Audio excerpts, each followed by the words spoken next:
आज वफाकी वज़ीर इत्तलात फवाद चौधरी ने मान लिया है कि फ़ौज से ताल्लुकात अच्छे नहीं थे। अच्छे होते तो हमारी हुकूमत आज भी कायम होती और उन ताल्लुकात को बेहतर करने की कोशिश भी बहुत ज़्यादा की गई थी। मगर हमेशा साबिक़ वज़ीर आज़म इमरान खान नवाज शरीफ के फ़ौज से ताल्लुकात अच्छे ना होने की वजह उनकी करप्शन बताते थे और बताते थे कि हमारी जो एजेंसियाँ हैं उनको नवाज शरीफ के बारे में सब पता होता है, वो उन्हें कंट्रोल करने की कोशिश करते हैं, इसलिए ताल्लुकात ख़राब होते हैं। मेरे नहीं ख़राब होते क्योंकि ना मैं करप्शन करता हूँ ना उन्हें कंट्रोल करने की कोशिश करता हूँ। इनको प्रॉब्लम आता क्यों है? सवाल तो ये पूछे, मुझे क्यों नहीं प्रॉब्लम हुआ, इनको क्यों प्रॉब्लम है? मसला नदीम एक ही है, ये आते हैं चोरी करने के लिए। हमारी जो सबसे बड़ी अल्लाह का शुक्र है कि हमारी ये जो एजेंसीज हैं ISI और MI, ख़ास तौर पे ISI, ये वर्ल्ड क्लास एजेंसीज हैं। इनको पता चल जाता है इनकी चोरियों का। अब ये बाकी सारे जो सिविलियन इदारे ये कंट्रोल कर लेते हैं। नवाज शरीफ जुडिशरी को भी कंट्रोल कर लेता है। इनका प्रॉब्लम यह था कि फौज कंट्रोल में नहीं थी, बाकी जुडिशरी भी कंट्रोल में थी, नैब भी कंट्रोल में थी, बाकी सारे इदारे इनके कंट्रोल में थे। अब ये इनकी सबसे जो लड़ाई होती क्यों थी, ये उसको कंट्रोल करना चाहते थे। जब इनके कंट्रोल में नहीं होती थी, इनको ये जमहूरी बन जाते थे। अब इनका प्रॉब्लम, अब देख लें, ये सारा वक्त फौज को बुरा भला कहते। और दूसरी तरफ साबिक़ वज़ीर आज़म इमरान खान की अपनी मुश्किलात बढ़ती जा रही हैं। एक तरफ फॉरेन फंडिंग केस 7 साल की ताख़ीर के बाद मंतकी अंजाम के करीब पहुंच रहा है। खुद इमरान खान ने फॉरेन फंडिंग केस के जरिए तहरीक इंसाफ को मैच से बाहर किए जाने का खदशा जाहिर किया है, तो दूसरी तरफ तोशाखाना से कीमती तहाइफ लेकर बैरून मुल्क बेचने का स्कैंडल इमरान खान की बदनामी का बाइस बन गया है। उन पर शदीद तनकीद हो रही है। नई तफसीलात और हक़ाइक़ सामने आ रहे हैं। न्यूज़ वेबसाइट फैक्ट फोकस ने दावा किया है कि इमरान खान ने वज़ीर आज़म बनने से पहले 66 साल में इतना पैसा नहीं कमाया जितना उन्होंने वज़ीर आज़म बनने के बाद तोशाखाना के तहाइफ के जरिए कमाया। उसमें से भी एक बड़ी रकम सिर्फ इब्तिदाई 2 महीने में कमाई गई। फैक्ट फोकस में आज शाया होने वाली उस्मान मंजूर की खबर में साबिक़ वज़ीर आज़म इमरान खान के 1981 से 2021 तक के टैक्स रिटर्न्स की तफसीलात सामने लाई गई हैं, जिसमें दावा किया गया है कि इमरान खान ने पूरी जिंदगी में किसी कारोबार के जरिए ज़्यादा से ज़्यादा 2 करोड़ रुपए कमाए। इसी तरह उनके किसी भी डिक्लेयर्ड असासे की ज़्यादा से ज़्यादा कीमत 4 करोड़ 80 लाख रुपए बनती है और उनके तमाम डिक्लेयर्ड असासों और जायदाद की मजमूई मालियत 14 करोड़ 10 लाख रुपए बनती है, जो डिक्लेयर की गई है, ना कि मार्केट वैल्यू। मगर दूसरी तरफ इमरान खान ने वज़ीर आज़म बनने के बाद सिर्फ 2 महीने में 8.5 करोड़ रुपए तोशाखाना के तहाइफ के जरिए कमाए, जबकि उन्होंने तोशाखाना से जो तमाम तहाइफ अपने पास रखे उनकी कुल कीमत 14 करोड़ 20 लाख रुपए बनती है। खबर में मज़ीद बताया गया है कि 2021 तक के टैक्स गोशवारों में इमरान खान और उनकी अहलिया बुशरा बीबी ने इन सारे तहाइफ की मुकम्मल मालियत जाहिर नहीं की थी जो उन्होंने तोशाखाना से अपने पास रखे थे।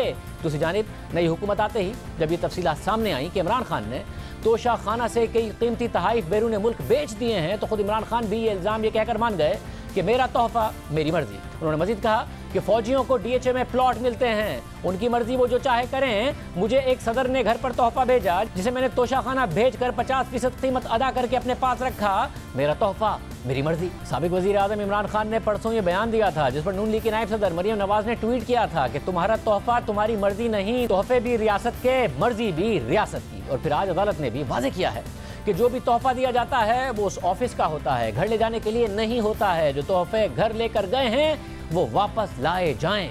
इस्लामाबाद हाई कोर्ट में आज साबिका हुकूमत की उस दरख्वास्त पर समाअत हुई जिसमें वज़ीर आज़म को मिलने वाले तहाइफ पब्लिक करने से रोकने की इस्तदा की गई थी और उसे कौमी सलामती का मसला करार दिया गया था। हमारे नुमाइंदे उवैस यूसुफ़ज़ई के मुताबिक दौरान समाअत तहाइफ की तफसीलात तलब करने वाले शहरी के वकील राना आबिद एडवोकेट ने मौक़िफ़ अख्तियार किया कि पटिशन में कहा गया है कि तहाइफ की मालूमात शेयर की तो दीगर ममालिक से ताल्लुकात मुतासिर होंगे। अब जब तहाइफ की फ़रोख्त का मामला सामने आ गया है तो क्या इज्जत रह जाएगी? इस दौरान जस्टिस मियां गुल हसन औरंगजेब ने डिप्टी अटॉर्नी जनरल को मुखातिब करके रिमार्क्स दिए कि लोग आते और चले जाते हैं, वज़ीर आज़म ऑफिस वहीं रहता है, जो लोग तहाइफ अपने घर ले गए हैं उनसे भी वापस लें। जो भी तोहफा दिया जाता है वो उस ऑफिस का होता है, घर ले जाने के लिए नहीं होता है। एक हद तक पैसे देकर तोहफा लेना कोई बात नहीं है, एक पॉलिसी बनाएं कि जो तोहफा आएगा वो सिर्फ खजाने में जमा होगा। जस्टिस गुल हसन ने मजीद कहा कि तहाइफ सिर्फ मिलते ही नहीं हैं बल्कि अवाम के टैक्स से बैरून मुल्क के सरबराहान को तहाइफ भिजवाए भी जाते हैं।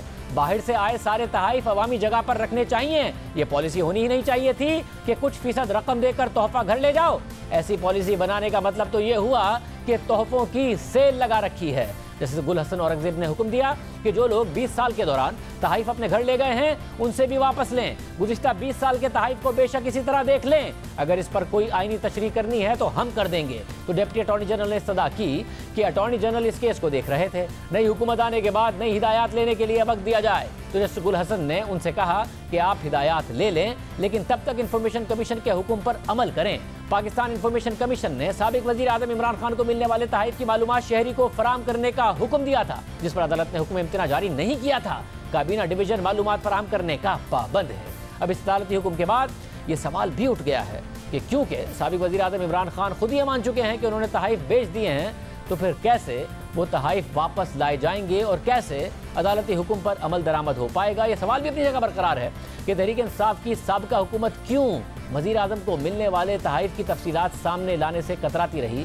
क्या इन कीमती तहाइफ की तोशाखाना के नए कानून के मुताबिक कीमत अदा की गई या नहीं, क्योंकि इमरान खान का मौक़िफ़ है कि उन्होंने 50% कीमत अदा करके तहाइफ अपने पास रखे थे।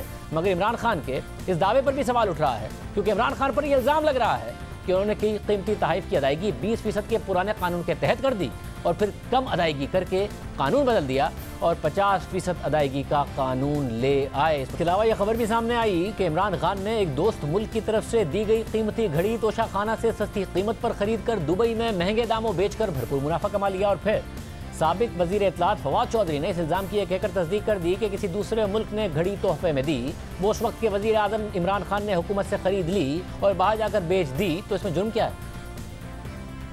वो रेफर कर रहे हैं कि घड़ी जो किसी ने बाहर के मुल्क में तोहफे में दी, वो प्राइम मिनिस्टर ने खरीद ली गवर्नमेंट से और बाहर जाके बेच दी। तो मतलब इसमें क्या, तो फिर क्या जुर्म हुआ, या मतलब इसमें क्या इरेगुलरिटी है, या वो मतलब अभी मुझे समझ नहीं आई कि उनका इल्जाम है क्या, मतलब किस बात के ऊपर है, उनको एतराज क्या है। 8-9 करोड़ रुपए की घड़ी हो या 10 की हो या 5 की हो या 2 की है, अगर मेरी घड़ी है और मैंने बेच दी है तो उस पर तो कोई एतराज बनता नहीं है।